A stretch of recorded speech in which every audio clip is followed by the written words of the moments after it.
lit a fire on the beach down here. We just cracked the king crab claws, put them on top and roasted them. They cooked in no time at all. We cracked them, we ate them, and again, I didn't have to do anything to it. I didn't have to restaurant-fy this product. I didn't have to ruin it by doing what chefs do sometimes. And it was great. It really was a delicious sort of way to eat it. We just cooked it and ate it.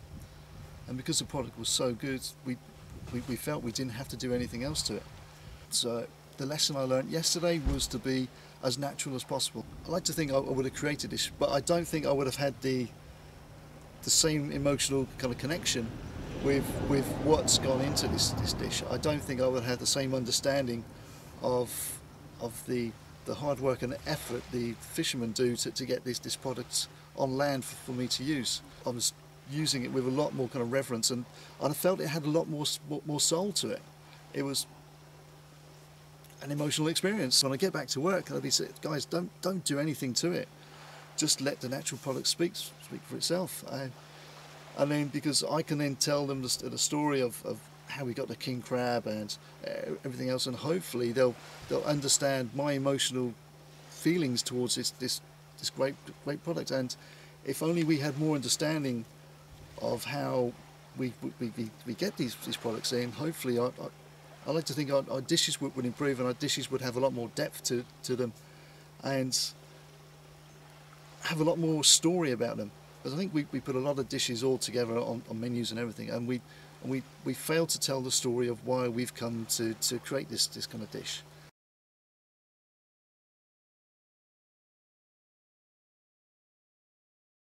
I know we all quibble about prices and everything else, but now I know why I pay the price I do for scallops. We went down to about 22 metres, so pretty deep. Water very, very clear.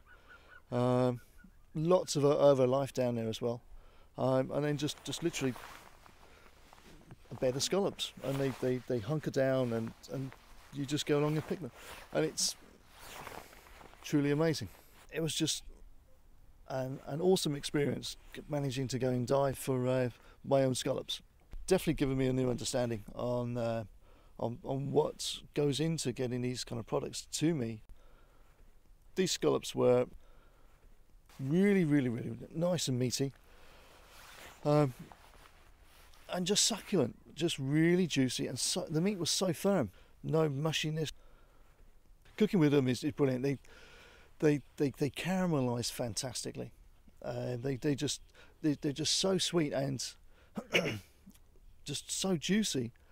These are the best scallops I've ever had. I've had Scottish scallops, I've had scallops from Cornwall, from Falmouth, but these are got to be the best scallop in the world. I think as chefs we tend to sort of overcomplicate our kind of food, overcomplicate our dishes, and so we end up masking a kind of a product that doesn't need kind of masking, and we end up sort of almost causing a travesty on a plate.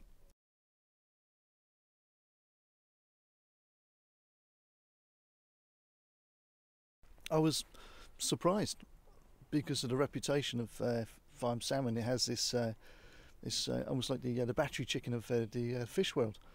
I never thought salmon farming would be so high tech. It really was an eye-opener, and something that I think all of us, if we get an opportunity, should have a look at this Norwegian salmon, the farm stuff, and don't be afraid of it, and just use the product for what it is. It's a farm salmon. Yeah, it's farmed. Whether we like it or we actually don't, farm salmon is here to stay, and it is the future. Farm fish is the future, so we should embrace it. These Norwegian guys, they seem to be 15, 20 years ahead of almost everybody else. They're on their 7th generation of fish now, and they've been doing it for 35 years. They've mastered the technology, and they've mastered the sort of the skills needed to sort of be fish farmers. We had the opportunity to cook a kind of whole salmon, so cleaned it up, wrapped it up in tin foil, shed loads of butter, and then put it straight into the barbecue, and we baked it. how often do you get to do that? Bake a whole salmon. It tasted delicious. The quality of the salmon is just amazing. Every fillet was perfect, really, absolutely perfect. And I think that's something we need to sort of seriously consider now. It's like, this is a high-tech industry, and why should we really be afraid of it? After looking at what the guys did, I'm no longer afraid.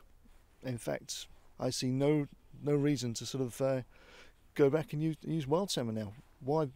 Why use something that's not as sustainable and not sort of as consistent as we actually want? The quality's there with farm salmon.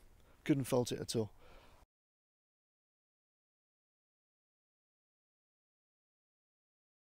I found so much inspiration in travelling around Norway. I find here it's got that edge. They've thought about what they're actually doing, and they've thought about the implications of being sustainable, and they thought about sort of what they can do in 5 years' time, 10 years' time.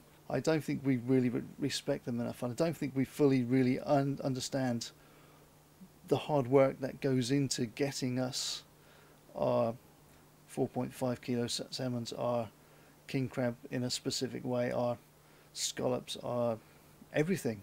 I don't think we really fully understand the hard work and the love and the passion and